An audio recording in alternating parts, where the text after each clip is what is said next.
Late Night Health continues. I'm Mark Alyn, along with the insane Daryl Wayne, and we've been doing, I'm going to call it Suicide Watch. We have been, over the last month and a half, talking about suicide with celebrities who have passed at their own hand.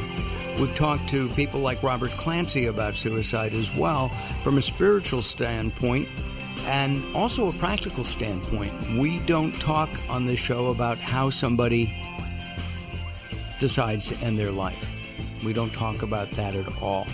Because what happens in the media is that people copycat, especially with celebrities.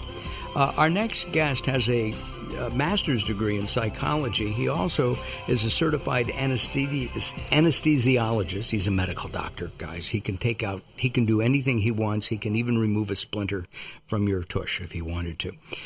His name is Steve Mandel, Dr. Steve Mandel. He is the founder of Ketamine Clinics of Los Angeles, the country's leading provider of IV ketamine infusion therapy. Dr. Mandel, welcome back to Late Night Health. It's been well over a year. Thank you, Mark. It's good to be here. I'm really curious about something. Ketamine has been used for a variety of things, depression, anxiety, and other mood disorders. Can ketamine be used for people who show suicidal tendencies? Mark, ketamine is amazing for suicidality.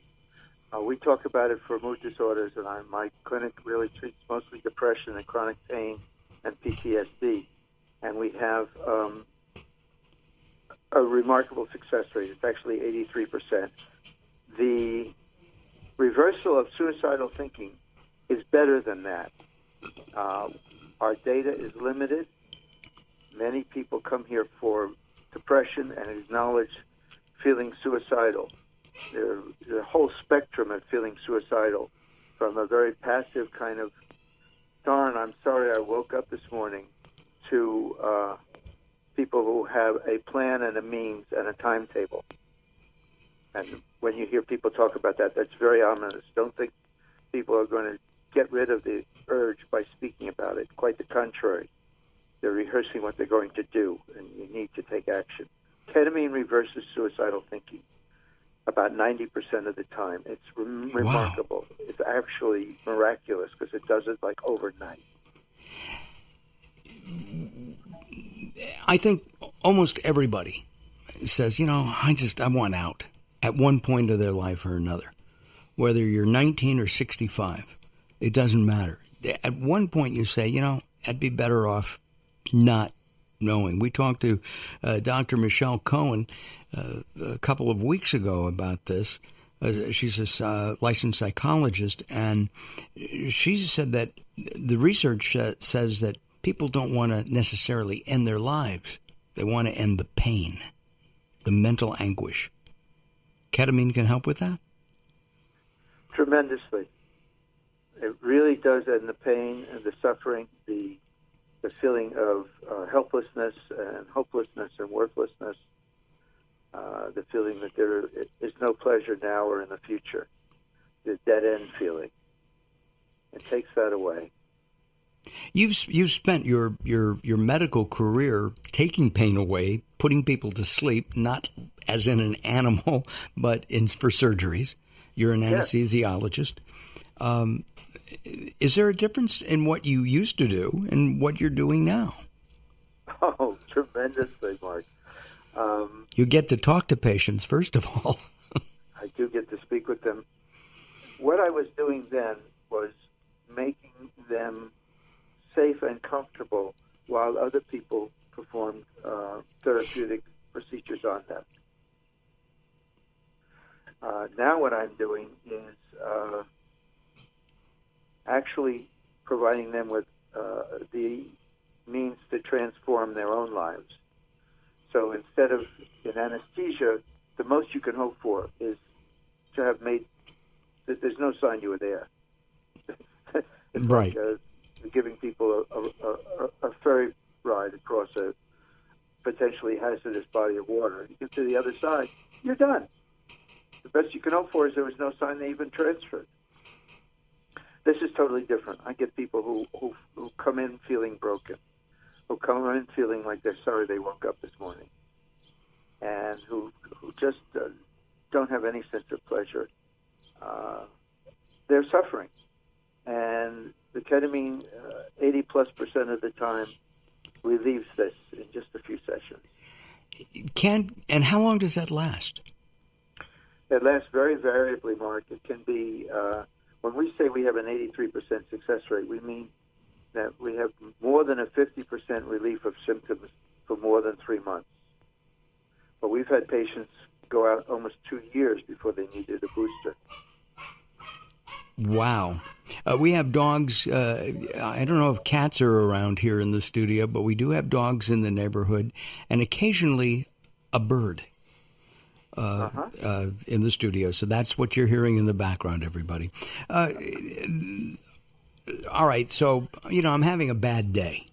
Okay, everybody does. My boss has yelled at me. My wife is really mad at me. The kids are saying, "Dad, you're old. Give it up." Can I just come in and say, Dr. Mandel, I want some ketamine? No, Mark, this is not a cure for situational blues. If the puppy dies, if the girl says no to a date, if you don't get that promotion or that job or that raise, most people are not depressed, although many people believe depression is situational. Nobody professional believes that depression is situational. That's the blues. That's disappointment. There are potholes even in the smoothest path through life. However, there are other people whose situations may look very attractive. We get people in my clinic all the time who have good jobs, who have enough money to pay their bills with some left over, who have... Those are the doctors, by the way. No, actually, there's people in the media, Mark. Oh, okay. Got it. Okay. Attorneys. How about we agree on attorneys? Yeah, some of them. That's true. Well, let's take a look at... A lot of industry people and a lot of Silicon Valley, or Silicon Beach down here, people who are, by all external measures, very successful in terms of money, in terms of status, in terms of things in their lives, who feel terrible, who just feel worthless, who feel hopeless, who are full of self-loathing, despite objective accomplishments of substance. The studies, and I don't have the exact number on the top of my tongue, but the studies that I've been told about indicate that there's a huge percentage of people in the population that are clinically depressed for whatever. The National Institute of Mental Health study showed that depression is the leading cause of disability in this country by far, more than heart disease, more than cancer. Depression is the leading cause of disability. Wow. And it afflicts over 6% of the population. So if somebody is successful, the Kate Spade, Anthony Bourdain, Robin Williams, going back to Freddie Prinze, and other celebrities who have decided to end their lives, we look at them as being extraordinarily successful. Freddie Prinze was maybe 30 or in his early 30s. It's unimaginable to most of us who are struggling to pay the bills, have to fight with the wife. The kids are saying, "Oh, Dad," the boss is really not nice. Work is hard, and yet we seem to go on. Do you think, from a psychological standpoint, that the effort, the work to get through it? Daryl said to me earlier that he's picking through all the stuff. That's not the exact word he used, to get through life. Does that help make us more healthy than those who are contemplating suicide? Well, that's one of the oldest constructs in Western civilization, that wisdom comes through suffering. I'm not so sure. Right. But those situational things that you talk about with the wife or the bills or the kids thinking you're over the hill, those external things don't really cause depression. Depression is as opposed to just having the blues or a bad day or a bad mood. Depression is inside and it's not connected to external circumstances. One of the cruelest ironies in life is to see what happens to people who all of a sudden get their dream. They hit the lottery. They all of a sudden have $100 million. Now, $100 million should cure all problems. And it does cure all problems that can be cured by money. But this is not a problem that can be cured by money. We're going to find out more about what depression is. Maybe it's chemical. An imbalance within somebody's brain. We'll find out more as we continue here on Late Night Health. Coming up a little bit later in the show, as we end the program today, we're going to talk with the author of Giggles and Joy series, Spiritual Life Lessons for Kids. It's a beautiful book, and we'll be talking with Ariane in just a little bit here on Late Night Health. All right, the Insane Daryl Wayne and Dr. Steve Mandel and we will be back. Don't go away as Late Night Health continues. Welcome to Guide to the Soul. This is Robert Clancy. Pause momentarily each day to reflect upon all of the good things you're blessed with within your life. This rest stop is a break away from anything negative you need to shed from your life. Allow this gratitude break to lead you to happiness.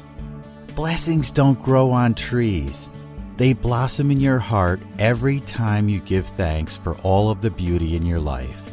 Just imagine now how beautifully bountiful that tree of life is. You can work hard to count your dollars, or you can count your blessings that you even have work. But in the end, know it is your true blessings that count upon you. For more inspiration from Robert Clancy, visit GuideToTheSoul.com or go to the Moments with Robert page on LateNightHealth.com. The stigma around mental health disorders and suicide is still very strong in our culture. It's an uncomfortable topic for many of us, and yet it's something we can't afford to ignore, according to Dan Shuck, the author of A Glass Half Empty or Half Full, a children's book for grown-ups. Last month, the CDC released a study that reports suicide rates went up more than 30% in half the states since 1999. A Glass Half Empty or Half Full, a children's book for grown-ups, takes a new approach to addressing mental illness. The book playfully explores pessimism versus optimism to find balance, manage stress, and enjoy life. The book uses humor to provide an opportunity to determine the fullness of our own glass and how to apply it to our daily lives. Donations from the proceeds of the book will be made to a Glass Half Question fundraising campaign for the Brain and Behavior Research Foundation.